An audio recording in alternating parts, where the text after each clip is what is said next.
la parole à Anne Benz du réseau 3AR qui va prendre la direction de cette table ronde dédiée à la volonté politique et aux achats publics petite enfance. Bonjour à toutes et tous. Donc moi je m'appelle Anne Benz, animatrice technique d'un réseau d'acheteurs publics engagés pour une commande publique durable. Annie, installez-vous.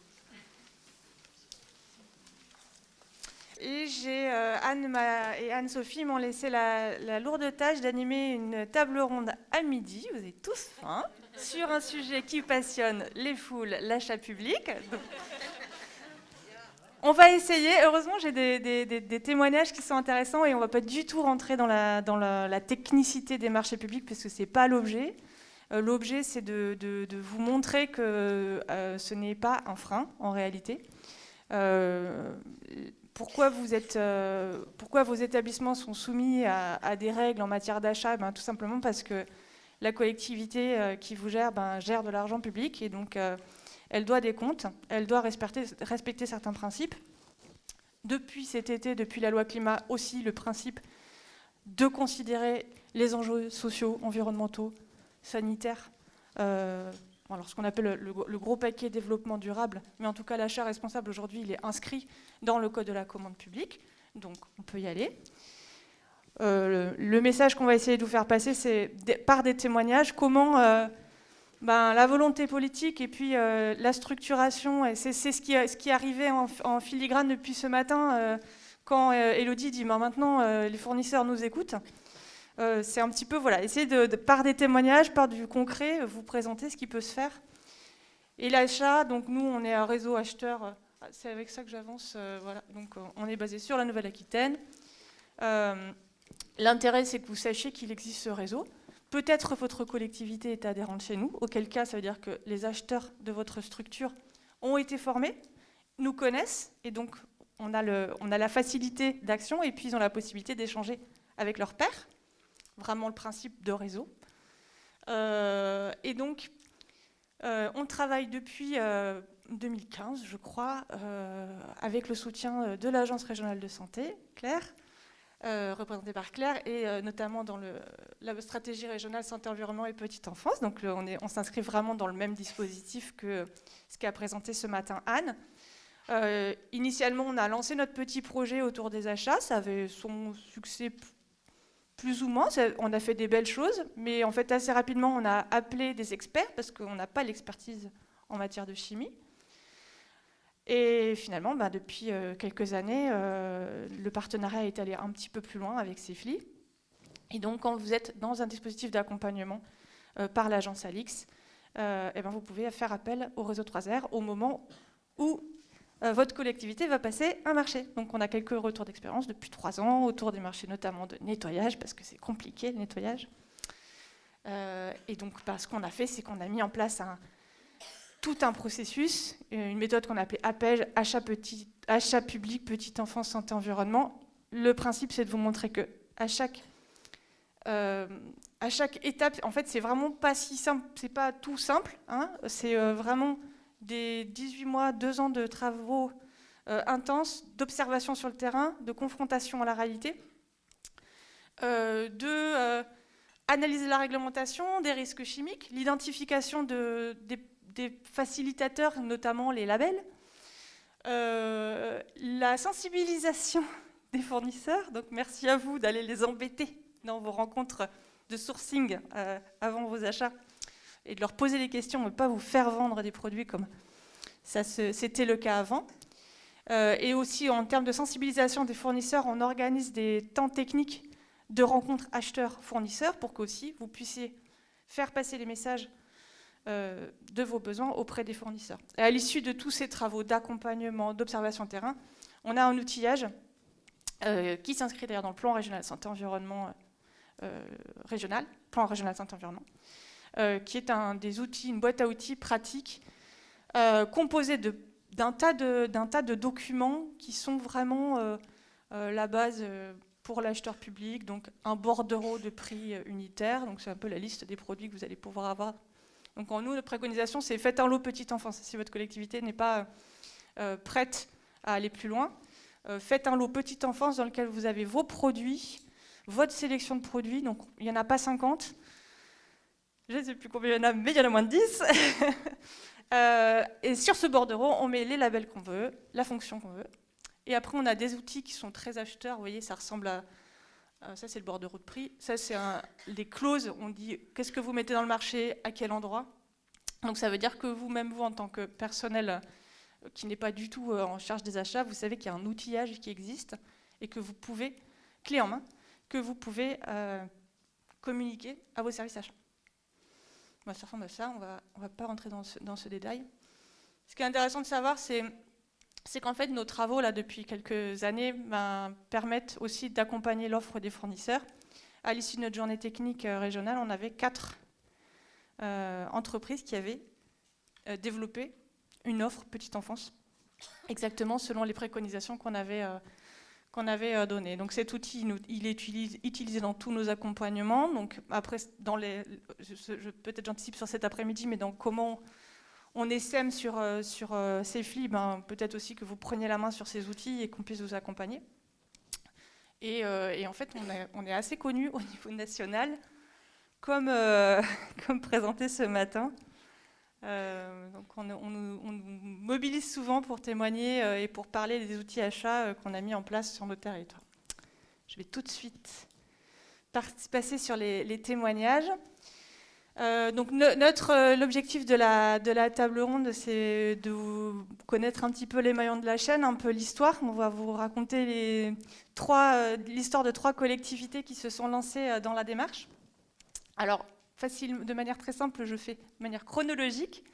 Donc Annie Burbeau, conseillère déléguée à la petite enfance santé environnementale à la mairie de Gradignan, donc les cobayes et les pilotes de l'histoire, va commencer à nous présenter. Alors Annie, en fait, je vais vous inviter à vous présenter vous, et puis l'histoire, un peu des éléments d'historique pour savoir depuis combien de temps vous êtes engagé dans la démarche, où vous en êtes aujourd'hui, vers où vous allez. J'ai mis une petite frise chronologique pour faciliter votre travail.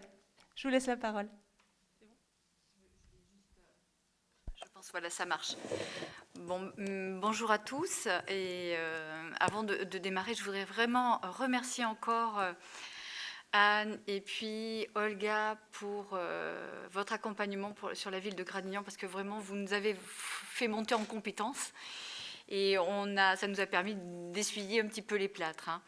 Alors, juste pour me resituer, alors, certes, j'ai été élue, moi, en 2014, c'est mon premier mandat, mais je suis aussi médecin.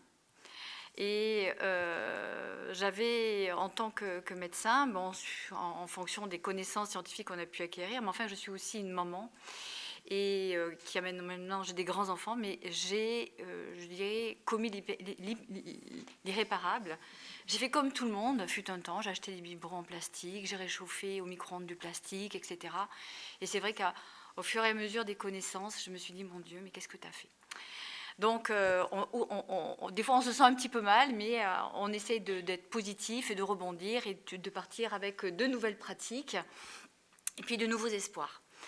Donc, moi, j'ai été élue donc, en 2014 et j'ai eu de la chance de rencontrer des équipes absolument extraordinaires sur la ville de Gradignan, des équipes de la petite enfance qui sont présentes aujourd'hui, avec qui j'ai au départ beaucoup discuté, parce qu'il faut apprendre à se connaître quand on arrive sur une municipalité, voir aussi quels sont leurs centres d'intérêt, leurs aspirations. Et quand l'ARS a lancé ce programme, donc moi je connaissais Claire par ailleurs, nous avons dit, Banco, nous on veut bien participer justement à ce que vous allez mettre en place, à l'élaboration du guide, avoir un audit, même si on ne s'attendait pas à trouver ce qu'on... comme tout le monde, on en avait partout dans les placards. Donc ça nous a permis justement de vraiment de monter en compétence, de revoir toutes nos priorités, de devenir aussi au sein de la ville référent pour l'ensemble des services de la municipalité, mais pas que, aussi les autres acteurs de la ville, puisque nous avons aussi d'autres crèches. Juste pour rappeler, Gradignan, c'est 26 000 habitants. 5 crèches collectives, 5 crèches municipales, 5 crèches collectives, une crèche familiale, un RAM, 90 assistantes maternelles, des MAM, aussi des crèches privées. L'enjeu pour nous aussi, c'est de travailler en réseau avec l'ensemble de ces acteurs-là, mais pas que. On travaille aussi avec les jardins familiaux, on va créer une ferme maraîchère au sein de la ville. Vous voyez, donc on essaie d'être un maximum, je dirais, vertueux, et on essaie aussi de diffuser, d'infuser et de diffuser toutes nos connaissances au sein de la municipalité, mais aller au-delà aussi de la municipalité. La ville de Gradignan est aussi pilote pour un groupe concernant la qualité de l'air au sein du CLS métropolitain. Donc vous voyez, on essaie vraiment de partager, et on voit qu'on dépasse un petit peu l'aura de la métropole, puisqu'on travaille aussi, on échange avec d'autres municipalités au sein de la région Nouvelle-Aquitaine, puisque l'objet aussi c'est de faire un réseau et de faire bouger les lignes et d'acquérir des compétences que d'autres ont et que nous n'avons pas. Comme ça, on gagne en force justement sur ces sujets-là. Donc on a participé à l'élaboration du grille de Rococrèche. On a été test pour CEFLI. On a bénéficié de cet accompagnement. Et vous m'avez demandé de dire quels étaient les succès un petit peu de ce qu'on a fait sur la ville de Gradignan. Alors, il est important, moi je dis, quand on s'engage dans cette démarche, c'est d'avoir le maire et le directeur général des services dans sa poche. Quand vous avez ces deux personnes, vous arrivez à faire ce que vous voulez. S'ils sont convaincus, il n'y a pas de problème. Vous avez carte blanche dans la démarche. Et nous avons vraiment eu cette chance-là de les avoir avec nous. Ils ont participé à des réunions régionales, à des conférences. Maintenant, quand on demande des financements, nous les avons. Alors au départ, ils avaient très peur que ça nous coûte très cher au sein de la municipalité, parce que quand on s'engage dans une démarche comme ça, dire oh là là, on remet tout à plat, ça va nous coûter, nos finances actuellement ne sont pas bonnes. Bon, quand on fait les comptes, on y gagne. Sincèrement, on y gagne. Si je prends par exemple les produits, le marché des détergents, on est passé du simple au double. Voilà, on avait, je crois, 6 000 € de dépenses, on est arrivé à même pas 3 000 €. Donc, on a tout revu, la vaisselle, etc. Donc, ça ne nous coûte pas plus cher et c'est un investissement pour l'avenir. Donc, tous les services, alors la clé aussi du succès, c'est de sensibiliser l'ensemble des services de la ville. Il n'y a pas que les services de la petite enfance, c'est tous les services. Tout le monde se doit d'être concerné par ce sujet-là. Et suite à ces journées de sensibilisation qui ont été faites pour tous les agents, c'est à peu près 400 agents sur la ville qui ont été sensibilisés. Ce n'est pas obligatoire, mais les gens sont venus. Et ça les a beaucoup touchés. Comme je vous disais, ça remet en cause beaucoup de choses et nos pratiques. Et puis pour beaucoup, ils ont changé de pratique, même chez eux. Et les services achats aussi, qui faisaient des achats bien souvent sans nous concerter, bien lui aussi a changé un petit peu sa façon de faire. Et bien souvent, maintenant, vous demande au service de la petite enfance justement comment il faut faire, et on leur apporte une expertise. Mais nous travaillons aussi avec les services, puisque nous avons une cuisine centrale, donc on a aussi ce lien avec les cuisines centrales. C'est important aussi par rapport à l'alimentation, par rapport aussi aux contenants. On a retravaillé avec eux tout ça. Les services techniques, parce qu'il y a toujours des travaux dans les crèches. Nous avons des crèches qui sont pour beaucoup anciennes, donc on travaille sur la rénovation du bâti. Bien souvent, l'été est propice pour faire des travaux, un petit coup de peinture, mais bon, là aussi, il ne faut pas utiliser n'importe quoi. Donc, on est vraiment maintenant dans une dynamique au sein de la ville avec cette sensibilisation, le fait justement d'être référent sur la ville sur ce sujet-là. On est, moi je dirais, incontournable. Et à chaque fois qu'il y a des questions sur la rénovation, ils viennent nous voir. On a travaillé sur le guide aussi de la rénovation qu'on utilise. Alors, pour la rénovation des crèches, mais nous allons aussi construire de nouvelles écoles et on va utiliser justement ce guide-là pour la construction des nouvelles écoles. Donc, vous voyez, tout le monde est impliqué. Nous avons aussi... Alors, on est soumis aux règles des marchés publics. Donc, pour faire nos cahiers des charges, nous avons adhéré à l'association 3AR. Donc, vous nous accompagnez aussi pour justement faire nos cahiers des charges. Et ça, c'est hyper important parce qu'on n'a pas forcément la technicité, hein, mais on monte en compétences. Nous faisons aussi de l'information aux familles. On diffuse tout ce qu'on fait au sein des familles.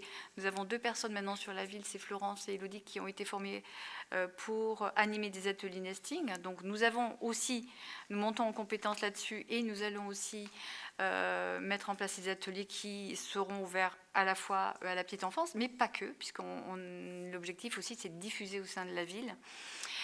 Nous faisons aussi, j'attire votre attention sur un point, parce que je ne voudrais pas non plus monopoliser la parole, mais c'est que les services techniques de la ville vont faire des travaux, je parlais des travaux tout à l'heure, mais il faut être vigilant parce que bien souvent, on va faire aussi appel à des entreprises extérieures. Et là, il faut faire des cahiers des charges avec eux, parce que des fois, on a la surprise de les voir utiliser des produits auxquels on n'était pas forcément d'accord sur l'utilisation. Et donc là, il ne faut jamais rien lâcher. Et toujours être derrière. Ça, j'insiste, puisqu'on l'a vécu il n'y a pas longtemps dans une crèche qui a été rénovée. Ne rien lâcher. Et puis, le secret aussi, c'est que pour que ces projets perdurent, parce qu'on est vraiment sur un mode projet, c'est qu'il y ait de temps en temps des couches de rappel. C'est-à-dire que nous en sommes maintenant, la fin de l'accompagnement par Anne date de fin 2018. Nous allons arriver en 2022. Moi, le constat, j'entame mon 2e mandat. Le constat que je fais, c'est que nous avons aussi de nouvelles personnes sur la ville.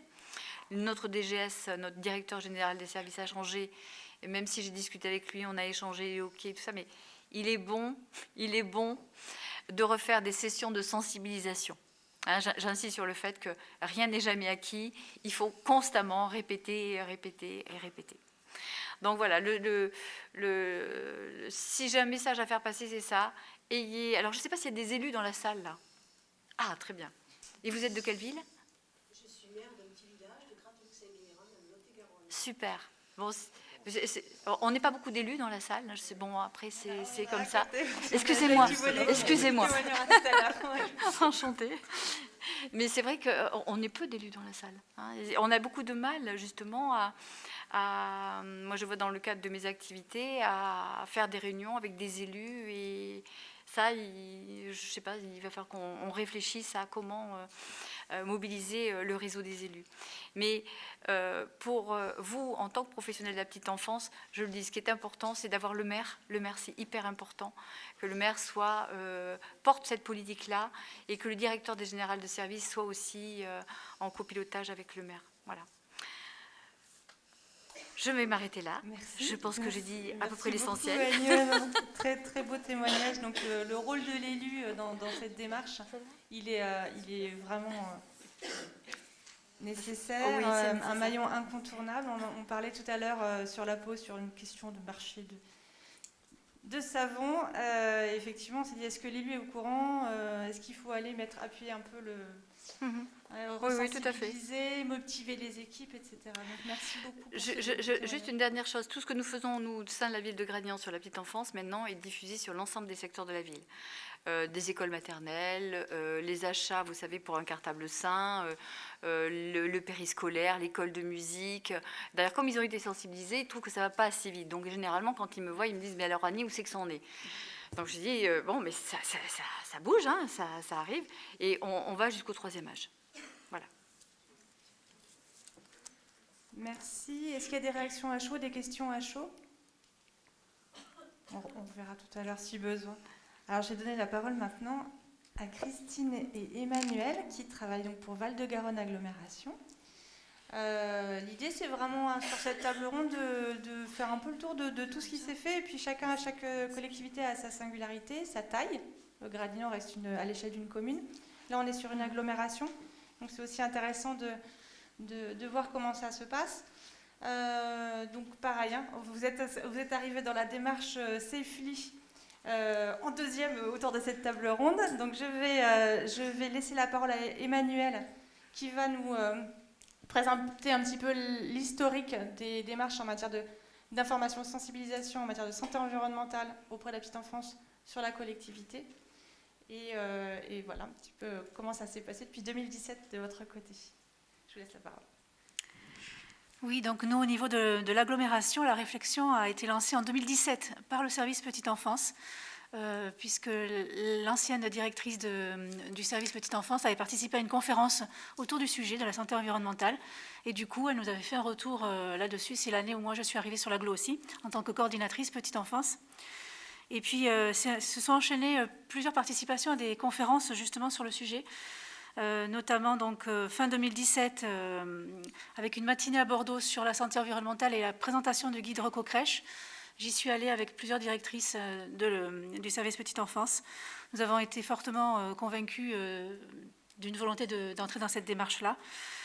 Puis début 2018, la crèche de Sainte-Bazeille qui deviendra la crèche pilote, donc Christine est la directrice. Cette crèche donc s'est lancée dans un projet qui a été en amont réfléchi autour du nettoyage différent et plus sain. Puis en juin 2018, Christine et moi-même avons encore à nouveau participé à une conférence animée par Anna Fourcade sur la santé environnementale à Brax. Et ça nous a convaincus d'organiser la journée des professionnels de la petite enfance, qui est une journée de formation à destination des 125 agents de la petite enfance de l'agglo, qui est annuelle. Et donc, cette année-là, je l'ai organisée sur le thème de la santé environnementale dans les crèches.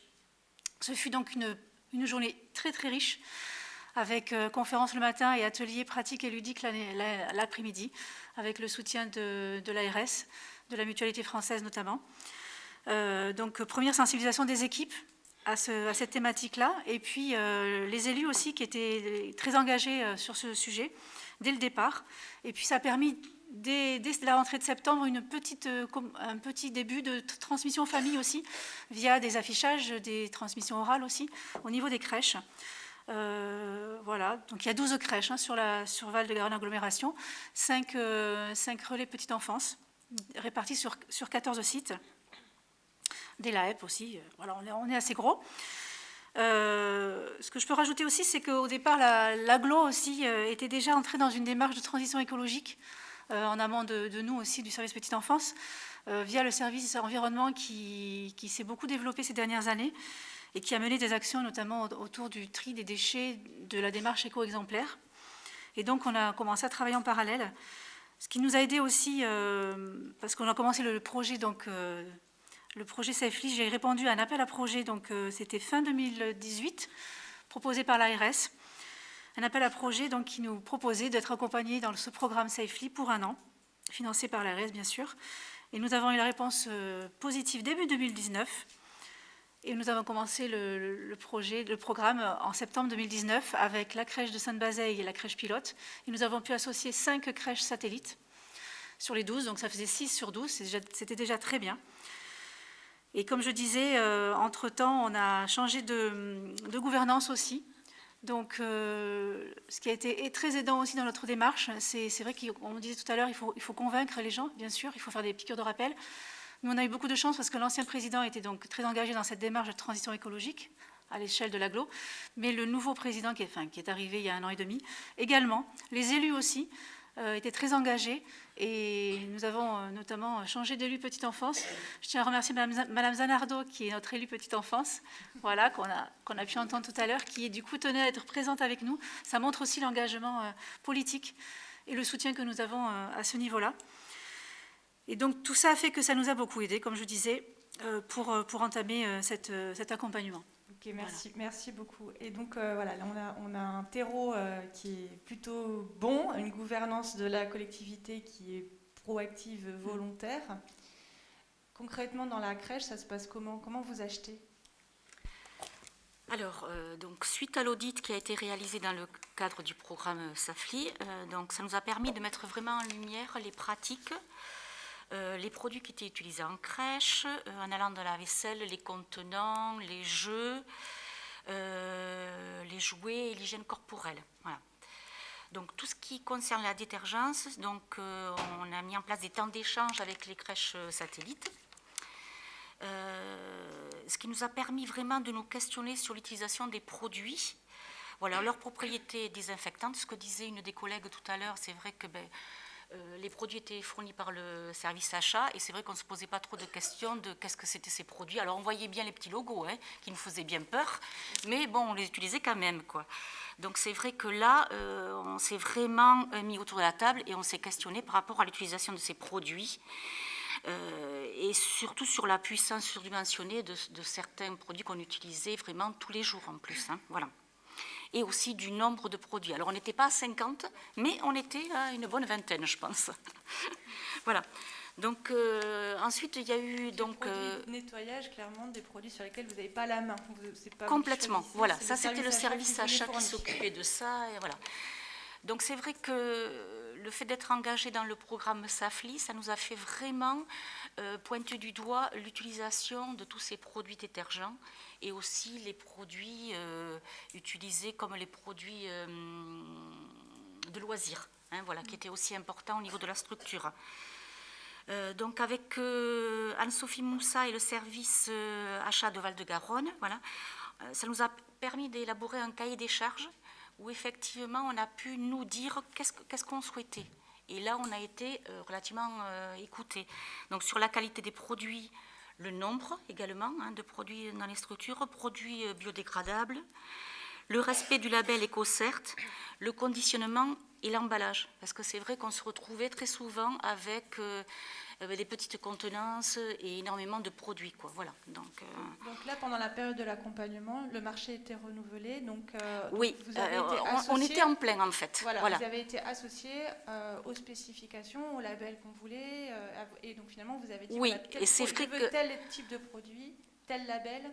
Voilà, nous on a dit qu'est-ce qu'on veut exactement, voilà. Et Anne-Sophie, voilà, nous a aussi orienté vers certaines choses, et puis nous a pas mal expliqué tout ce qui était EcoCert, voilà, et produits biodégradables. Et le service achat, alors, ils étaient comment en face?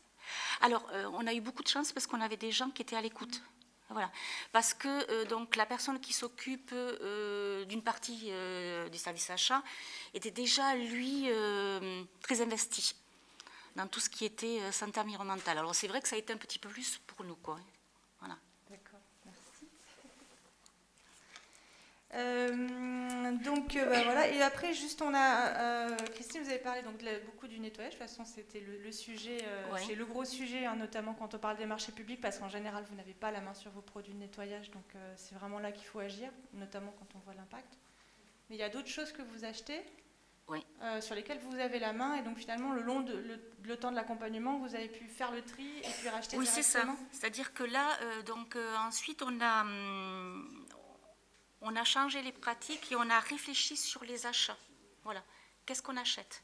Et donc vous avez la main sur quoi là? Qu'est-ce que vous achetez vous de? Alors on a réfléchi vraiment. On a fait, comme a dit Anne ce matin, on a fait le ménage.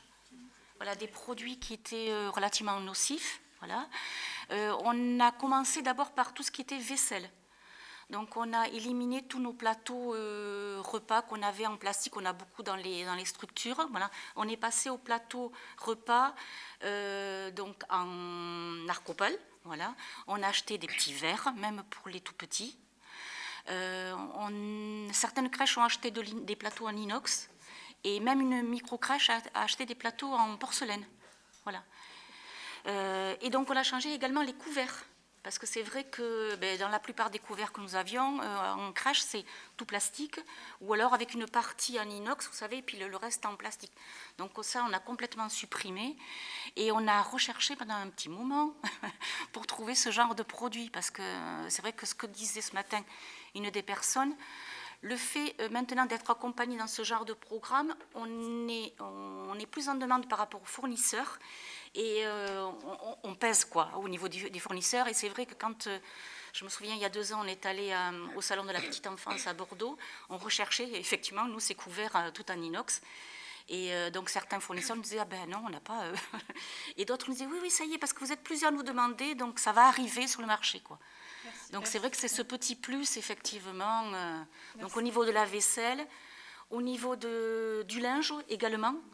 Donc on a privilégié tout ce qui était Ecotex au niveau du linge de la crèche. Voilà. Et après, tout ce qui est loisirs, matériel loisir, donc on a proscrit tout ce qui était peinture, paillettes, surtout en ce moment. Hein. C'est vrai qu'on aimerait bien mettre un peu de paillettes, mais bon, voilà. Donc on a proscrit tout ça et on a utilisé plus tout le fait maison. Hein. Pâte à modeler, fait maison, peinture, avec des produits alimentaires, etc. Quoi, voilà. Merci beaucoup pour ce complément. Je n'avais pas forcément prévenu Christine que je l'embêterais parce que vous avez la main sur pas mal de vos achats, donc vous pouvez déjà agir beaucoup. L'intérêt d'être dans une dynamique de réseau, que ce soit Safely ou plus largement le portail Santé Environnement à la région Nouvelle-Aquitaine, vous y retrouverez des retours d'expérience. Vous pouvez échanger avec vos pairs, PAIRES, pour justement avoir des noms de produits, des noms de fournisseurs, et pour vous faire gagner beaucoup de temps. Le sourcing, c'est vraiment un moment important de connaître l'offre. Et donc effectivement, quand vous avez la main en plus sur vos achats, vous pouvez agir rapidement. Et donc là, je passe sur le marché détergence. Et donc rapidement, il nous reste 3 minutes, Emmanuel. Quand on est soumis au marché public et qu'on n'a pas la main sur ses achats, qu'est-ce qu'on peut faire? Quelle a été votre méthode pour arriver aujourd'hui à un marché dans lequel vous avez les produits que vous attendiez, il me semble? Oui. Donc, je vais essayer d'être rapide. Donc, au niveau de la méthode, on a travaillé en groupe projet. Donc, le groupe projet était composé de la crèche pilote et des 5 crèches satellites, de moi-même bien sûr, et puis de Anne Fourcade et de Anne-Sophie Moussa qui nous a suivis en relais. Voilà, donc dès les premières réunions Safely, on a pu travailler en collaboration avec les différents services de l'agglo, parce qu'effectivement, ça partait du service petite enfance, mais notre souhait, c'était de travailler avec tout le monde. Donc, c'est notamment service achat, travaux, environnement et le service qualité d'air intérieur. Donc, on les a informés, sensibilisés et conquis à notre démarche. Et puis, comme tu disais aussi, au niveau du service achat, il y avait donc 2 personnes clés, Eric et Irène. Eric qui était fort aidant, puisqu'il était sensibilisé au niveau personnel déjà, donc je pense que ça aide beaucoup. Et puis Irène qui est allée se former sur Bordeaux, je crois, donc avec vous, l'association 3AR. Donc ça, c'était très important pour comprendre, parce que c'est eux aussi qui ont fait le nouveau marché avec nous. Alors un peu à distance, parce que le Covid nous a un peu arrêté dans notre démarche. L'année 2020 était un peu blanche, et encore, on s'est quand même rencontrés toutes, le groupe projet avec Anne-Sophie, on a réussi à se voir quand même. Mais c'est vrai qu'il y a eu un petit moment un peu off. Mais en tout cas, l'élaboration de ce marché, du coup, l'agglo a décidé de travailler en groupement de commandes et plus de faire un lot petite enfance de son côté, parce que, comme je vous disais, on voulait vraiment que tous les services soient impliqués dans cette démarche, soient concernés, et qu'ils utilisent les mêmes produits. On a pu en plus de l'agglo, on a pu associer la ville de Marmande en particulier, qui a travaillé avec nous sur cette réflexion autour du marché. Et du coup, ce sont les écoles, toutes les écoles de la ville qui aujourd'hui, puisque le nouveau marché est effectif là, qui aujourd'hui utilisent les mêmes produits que nous, donc très peu de produits et écologiques et sains. Donc ça, c'est très chouette. Ce que je peux juste rajouter, c'est bien sûr le soutien des élus et le soutien du président, le soutien et la participation active des équipes des 5 crèches satellites et de la crèche pilote aussi. Parce que c'est vrai que, comme on disait, nous, on est décideurs et tout, mais on réfléchit. Mais si on n'a pas les équipes avec nous, c'est pas possible. Voilà. Et pour terminer, si je pouvais résumer, parce que là, on arrive à la fin du programme, même si ça continue, bien sûr. L'idée, c'est de continuer derrière. Mais en tout cas, on arrive, à notre fin du programme Safely, qui aura pris 2 ans au lieu d'1 année, mais peu importe. Les mots-clés de la réussite, pour moi, c'est dialogue, transversalité, persuasion, collaboration, soutien donc d'élus et de la collectivité, et aussi persévérance. Voilà. Alors, elle revient souvent à la persévérance. Oui. Prochaine étape, Christine? La prochaine étape de la démarche? Alors, la prochaine étape, pardon, excusez-moi, on réfléchit à l'élaboration d'un livret qui sera à destination du service petite enfance, de tous les agents, mais aussi des familles, puisque nous, dans les crèches, on reçoit les familles. Donc, pour nous, c'est important aussi d'accompagner donc, les familles dans ce programme-là. Et donc, notamment au niveau de la crèche pilote, donc, pour 2021, on a un projet de mettre en place des échanges et des ateliers avec les familles, en lien avec le service environnement également. Voilà. Merci beaucoup. pour ces témoignages complets. Alors, on avait une personne pour Gradignan, 2 personnes pour VGA et maintenant 3 personnes pour la Couronne, qui montre bien le message que donnait tout à l'heure Annie et que vous apportez aussi. C'est vraiment le côté de fédérer et que tous les acteurs doivent être impliqués. Donc, vous venez nous le démontrer en ayant à la fois l'élu, les techniciens. Alors, Julia, vous êtes directrice générale adjointe. Grégory, responsable de la restauration de la Couronne, donc avec une petite histoire d'un point de vue engagement qui n'est pas la même. Ah oui, pardon. Du coup, Julia, je suis désolée, j'étais pas au courant qu'on avait une personne de plus, mais c'est super, c'est la guest star, effectivement. Vous êtes finalement entrés, vous, dans la démarche santé-environnement Safely, parce qu'il y avait un terreau qui était déjà là, qui s'était structuré autour des achats et autour d'une démarche en restauration collective.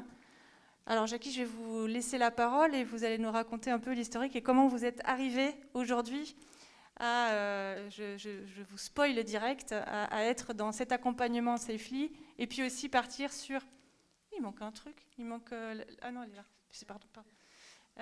Vous avez signé une charte ville et territoire sans perturbateurs endocriniens et vous vous lancez dans la labellisation EcoCert en cuisine. Donc je vous laisse raconter un petit peu comment... il y a un trou au milieu là parce que j'ai pas tout mis, mais je crois qu'il y a beaucoup de choses à raconter. Oui, merci. Donc, bonjour à toutes et à tous. Je vais essayer d'être le plus succinct possible, ce qui va pas être facile, pour aussi laisser le champ à Grégory et à Julia, qui, eux, ont les mains dans le cambouis au quotidien. Je vais commencer quand même par une question. Pour moi, ça reste, alors je ne vais pas dire un mystère, mais je le dis de façon un peu provocante, c'est qu'on est toutes et tous en train de se pencher sur la santé de nos concitoyens, particulièrement des enfants. Je vais pas revenir sur la problématique des 1000 premiers jours, mais comment aujourd'hui, avec tout l'expertise, le retour de la communauté scientifique, comment nos décideurs, à l'échelon européen, à l'échelon national, permettent encore la mise sur le marché de toutes ces molécules. Et après, et notamment dans le cas des PRSE, on nous demande de lutter contre. Alors, ce n'est pas un mystère, cependant, et on le voit autour aujourd'hui des modèles dominants sur la Terre, qui nous mènent dans le mur, dérèglement climatique, perte de biodiversité, accentuation de la pauvreté, donc du coup des inégalités sociales.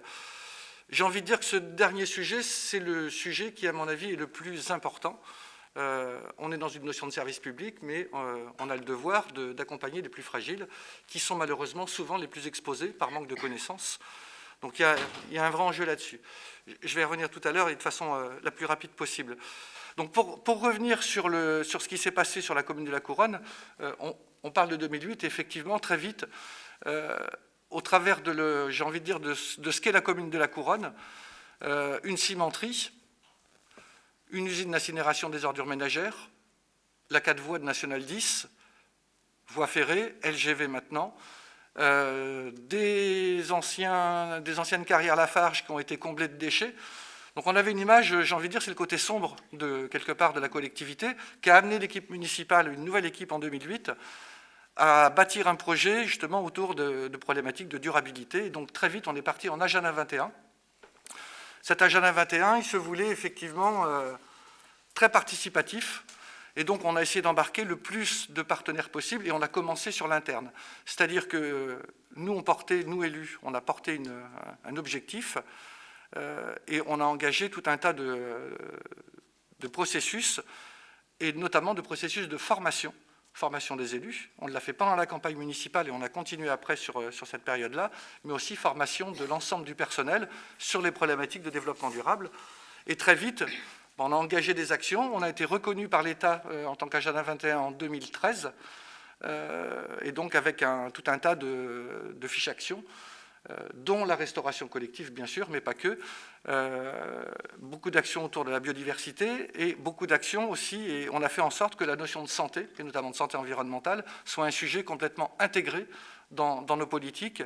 Et ça s'est vu aussi au travers des recrutements qu'on a pu faire petit à petit, notamment au travers de départs en retraite, où forcément dans les profils, que ce soit des cadres ou que ce soit des agents de terrain, que cette notion d'éducation par exemple, mais aussi j'ai envie de dire d'approche transversale sur ces problématiques environnementales, sociales et économiques soit complètement intégrée. Donc c'est vrai qu'aujourd'hui, et Julia et Grégory en sont l'image parfaite, nous avons des cadres qui portent ça.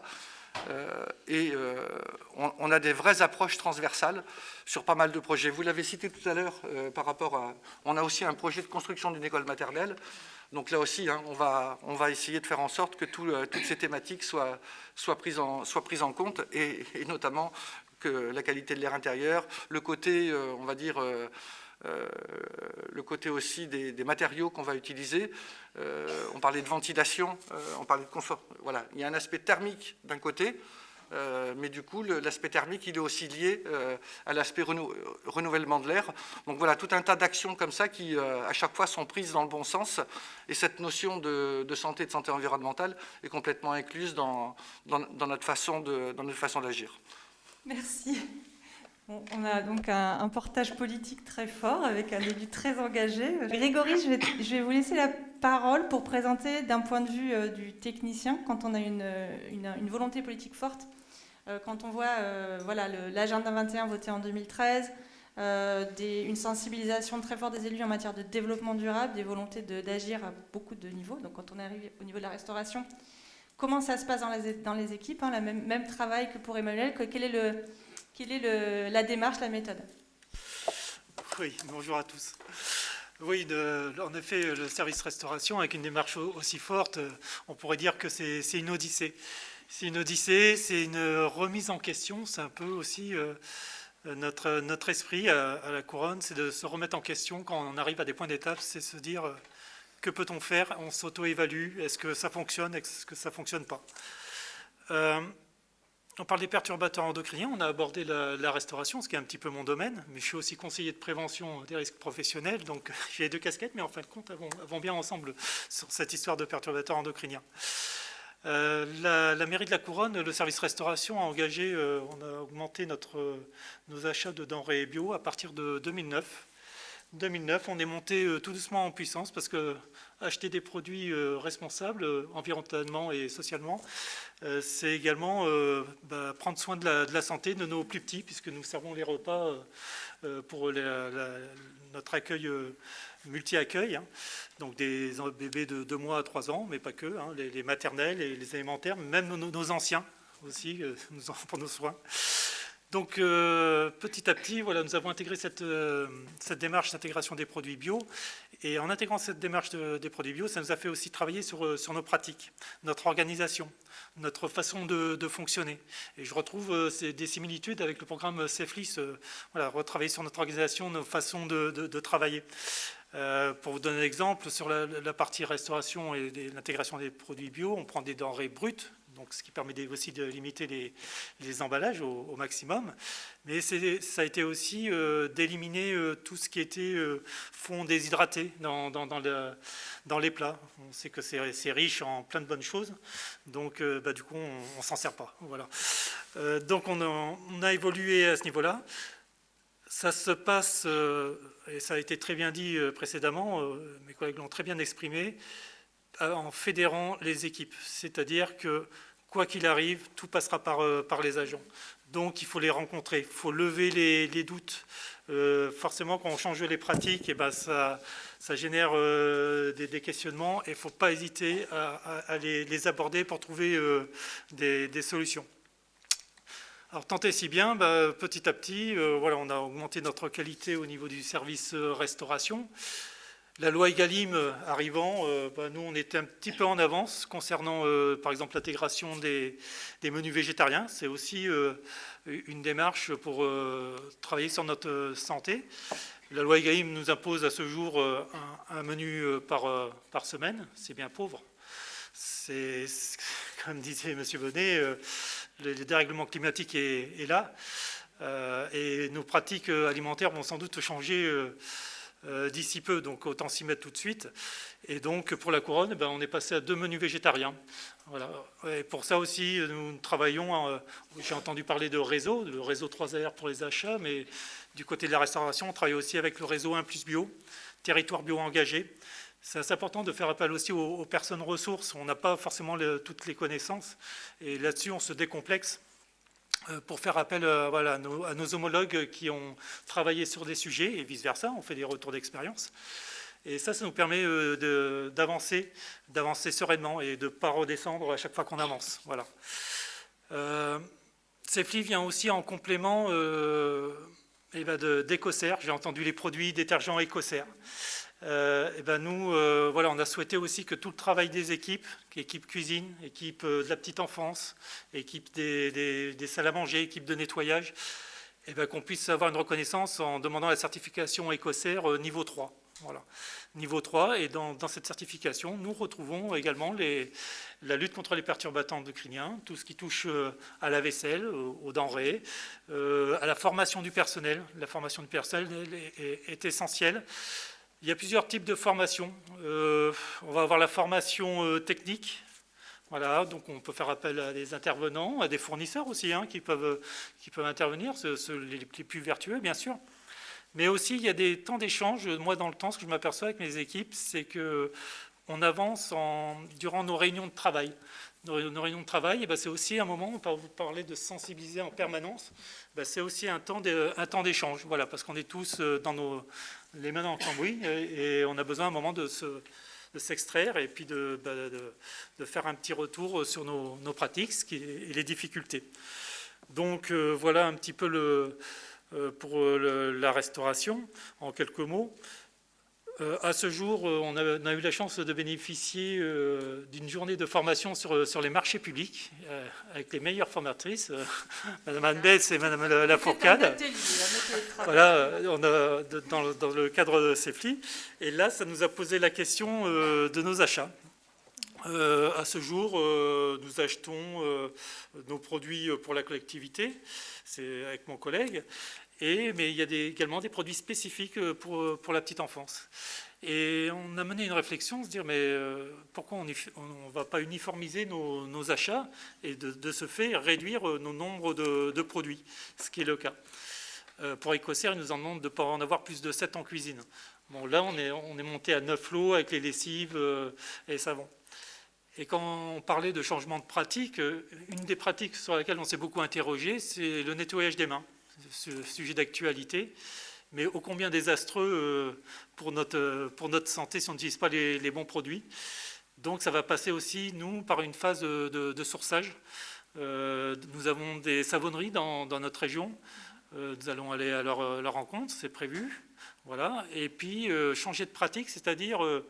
dans la restauration, on est les spécialistes en hygiène, en protocole, ça, il n'y a pas de souci, les lames de surface, les microbes.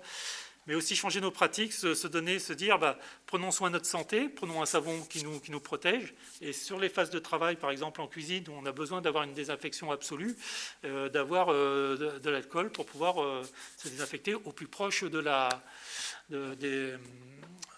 préparation ou de la mission à exécuter.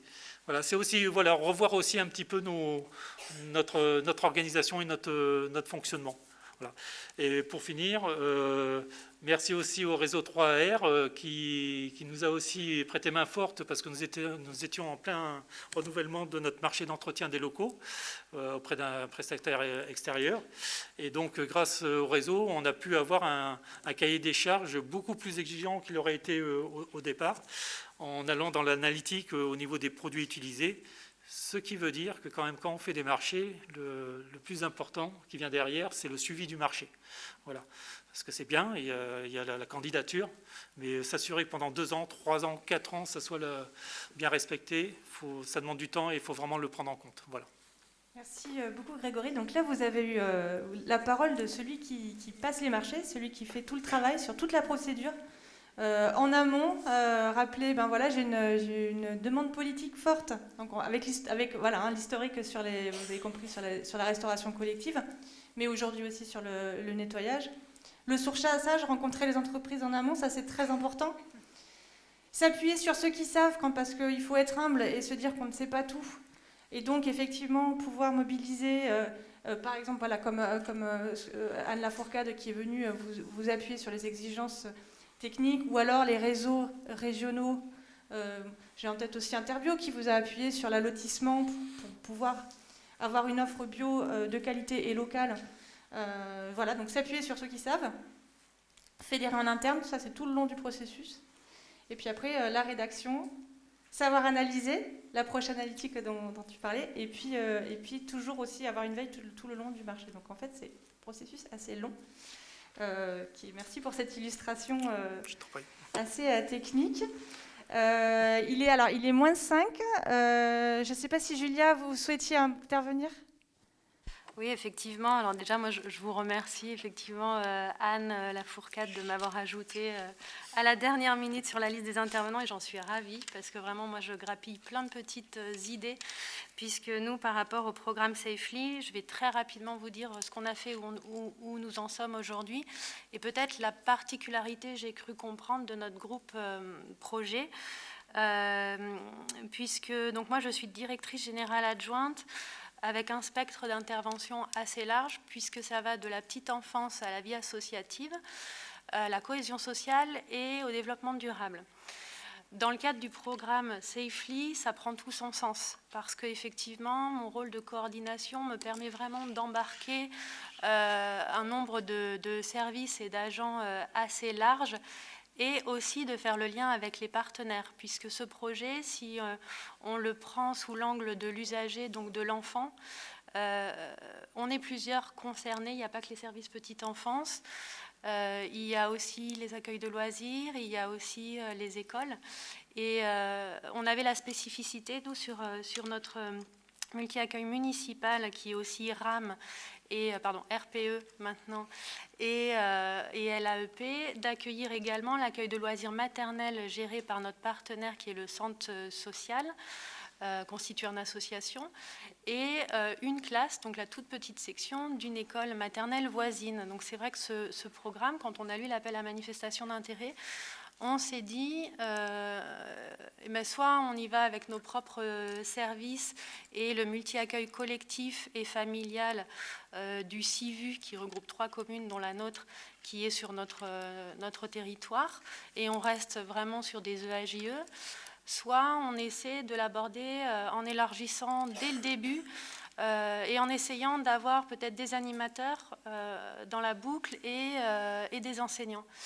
Donc avant de formaliser notre candidature, on est allé les rencontrer et leur dire on aimerait défendre ce projet avec vous et que vous en soyez partie prenante dès le début. Et voilà, la bonne nouvelle, c'était qu'on avait en face de nous des gens déjà assez convaincus, en tout cas curieux du sujet, préoccupés aussi. Il y a l'Éducation nationale qui développe en lien avec l'ARS et en lien avec d'autres institutions un certain nombre de programmes sur la qualité de l'air dans les écoles. Donc on voit que voilà, il y a des actions qui se passent et on aime bien faire converger les choses de manière cohérente en termes éducatifs et sanitaires. Donc on a présenté ce projet et on a été retenu. Et c'est très intéressant de voir, d'autant plus en année Covid, la cohésion que ça emmène et voilà, l'esprit vraiment fédérateur du projet, le fait que les agents et les partenaires, animateurs ou enseignants sont partie prenante et vont pouvoir être eux-mêmes relais au sein de leurs collègues. Donc à ce jour, on a conduit un audit avec ce groupe de travail, donc sur le bâtiment que j'évoquais, qui regroupe ces différentes structures. Et puis, en octobre, on a eu le retour de cet audit et on est en phase d'appropriation du plan de changement. Donc, on est vraiment en train de travailler sur la mise en œuvre des actions. Et voilà, moi, j'ai déjà noté, là, tout à l'heure, le nom de plusieurs intervenants. Donc, c'est ça aussi la force du programme. C'est le réseau, c'est de pouvoir nous faire gagner du temps. Voilà, moi en tout cas mon témoignage c'est de vous dire qu'il faut un coordinateur qui ait peut-être un spectre assez large d'intervention et bien sûr qu'il y ait une priorité politique très affirmée aussi parce que c'est du temps, c'est de l'animation, Mais par rapport à la question du temps, on a souvent peur. Moi, je tiens à vous rassurer sur la mobilisation des personnes et leur engagement. Il y a une petite anecdote et je terminerai avec ça. C'est quand on a voulu se réunir pour faire l'audit, pour faire le retour d'audit, si on voulait tous être là, il y avait 2 options. Soit on était tous là et c'était un samedi, soit on faisait en semaine, mais il aurait fallu prioriser des personnes. Donc j'ai laissé le choix au groupe projet de se positionner et à l'unanimité, ils ont fait le choix de venir un samedi parce qu'ils ont dit, voilà, maintenant qu'on a mis notre nez dans ce sujet, on a envie d'y aller, on a compris que ça faisait sens ensemble, donc maintenant il faut que tout le monde continue. Donc voilà, je pense que c'est une anecdote assez parlante et qui vient vraiment des équipes. Merci beaucoup pour ces témoignages. Les témoignages étaient très complets, très complémentaires. Merci beaucoup, Annie. Vous voudrez ajouter un petit point? J'étais sur le... C'est vrai qu'avec tout ce qui a été dit autour de la table, c'est un sujet qui fédère tout le monde. C'est un sujet qui répond aux questionnements de nos concitoyens. Et on voit bien qu'on se doit de pouvoir répondre aussi à leurs attentes. C'est un sujet qui va nous mobiliser encore un certain temps, je pense, hein, parce que, comme tu l'as très bien dit, Anne, avec les 100 000 molécules qu'on nous a vendues, avec les millions de combinaisons, etc., etc. Et puis quand on voit, comme vous l'avez très bien dit tout à l'heure, qu'au niveau national ou même européen, ça ne bouge pas tant que ça, et que le changement, il viendra grâce à toutes les actions que nous mettrons en œuvre. Le changement, c'est nous qui l'avons dans nos mains, c'est nous qui avons ces choix-là. Comme vous disiez tout à l'heure, les achats publics, c'est aussi nous qui avons la main et c'est à nous de faire bouger les lignes. Le rapport, comme on disait, comme à la table ronde a été dit tout à l'heure, le rapport vendeur-acheteur a changé. Et donc, on a quand même quelques armes pour faire bouger les lignes. Voilà. Merci beaucoup. En chiffres, la commande publique en Nouvelle-Aquitaine, c'est un peu moins de 20 milliards d'euros chaque année. Donc, c'est pour vous donner une idée de votre poids économique. Quand vous allez rencontrer une entreprise et quand vous êtes fédéré dans des réseaux, rien que le nôtre, on représente c'est plusieurs milliards d'euros aussi d'achats. Donc quand un de nos adhérents parle à un fournisseur, il a un poids économique. Et il faut que vous ayez ça en tête dans votre rôle au sein de votre structure. Merci beaucoup, merci à tous.